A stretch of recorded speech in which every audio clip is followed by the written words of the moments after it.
From the 1011 Now streaming studio, this is 1011's Morning Pulse. Sponsored by Murray Roofing. Good morning, this is Craig Allison with your Morning Pulse for Thursday, October 9th.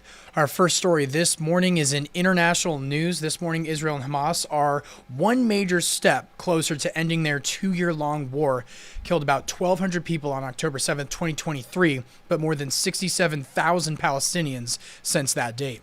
Yesterday, the two parties and the U.S. announced a Phase 1 ceasefire deal that calls for the release of all remaining Israeli hostages. Celebrations in Tel Aviv and Gaza happening. The White House says the Phase 1 deal calls for Israel to withdraw its forces behind an agreed-upon line within 24 hours.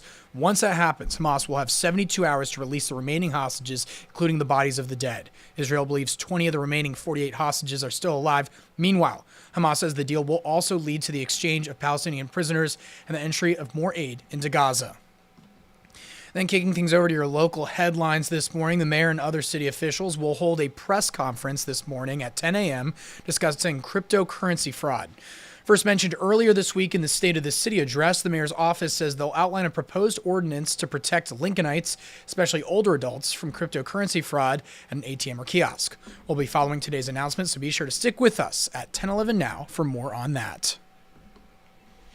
Your third story, 64-year-old David Haldeman of Lincoln, involved in a wrong-way crash late last year on Highway 2 east of the Highway 43 intersection, sending him and another person to the hospital, was sentenced earlier this week.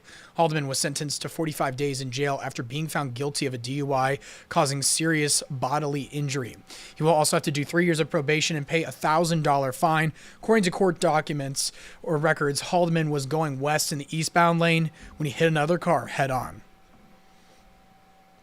More government shutdown effects for people on Medicare for your fourth story. Patients have waivers to cover telehealth costs, but those waivers have to be renewed by Congress each year, and because of the shutdown, they haven't been approved for the next year. Dr. Leslie Island with Nebraska Medicine helps manage diabetes for many of her patients, and for many appointments, she sees them through telehealth. She says Nebraska Medicine is choosing to continue telehealth visits for Medicare patients, but just the rest of this week, so today and tomorrow. After that, Medicare patients have to either cancel, reschedule an in-person visit, or choose to keep a telehealth visit knowing they may have to pay.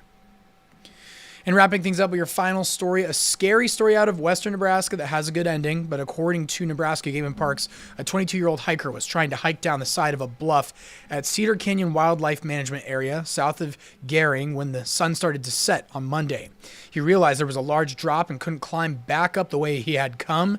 He spent the night in the canyon, and the next morning someone was able, though, to share his coordinates with Game and Parks, who was able to find him and rescue him. Very scary situation, but again, good ending.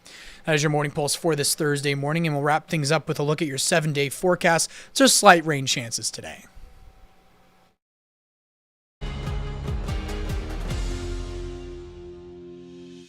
You've been listening to 1011's Morning Pulse. Watch, listen, stream on the 1011 Now app, on YouTube, or wherever you get your podcasts. Sponsored by Murray Roofing.